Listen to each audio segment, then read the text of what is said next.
Ito po ang doon sa mga kabubukas lang ng kanilang telepono, nakamonitor sa atin, yung mga nanonood sa atin sa Amerika, nanonood sa atin sa Australia, sa Canada, mga Klaberianos. Ito po ang opisyal na pahayag ng Pamalaang Bayan ng Claveria. Taos puso pong nakikiramay ang Pamalaang Bayan ng Claveria sa pamilya ng Batang Pumanaw.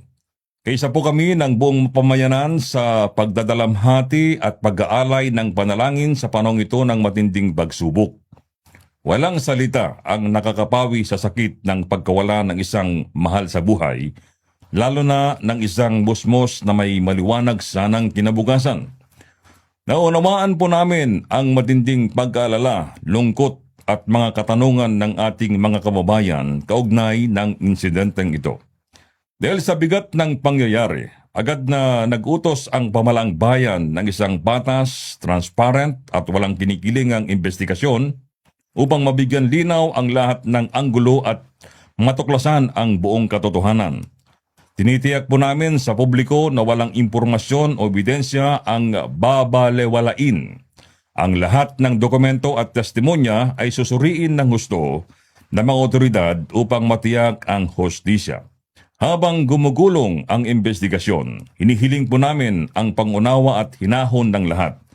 Iwasan po natin ang pagkakalat ng mga haka-haka o pagbuo ng konklusyon hanggat hindi pa natatapos ang opisyal na pagsusuri.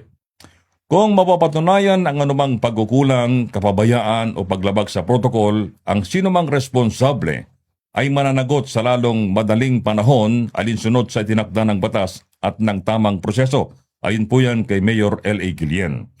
Kasabay nito ay kasalukuyan ng isinasagawa ng lokal na pamahalaan ang isang komprehensibong pagsusuri sa ating mga kasalukuyang pulisiya. Layunin nitong higit pang mapalakas ang ating emergency response, mapaigting ang paghatid ng serbisyong pangkalusugan at matiyak na hindi na muling maulit ang ganitong uri ng trahedya sa hinaharap.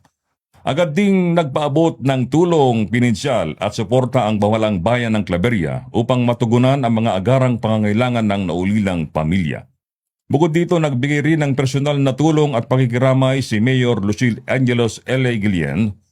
Iya po bilang pagkikisa sa pamilya sa kanilang pinagdaraan ng pighati. Muli ang ating panalangin at respeto ay para sa pamilya ng Batang Pumanaw. Nananatiling tapat ang Pamalaang Bayan ng Claveria sa pagtataguyod ng katotohanan, paggawad ng katarungan at sa patuloy na paglilingkod na may malasakit, integridad at pananagutan sa bawat mamamayan. Yan po yung opisyal na pahayag po ng mula sa munisipyo ng Claveria, Cagayan. Yan po.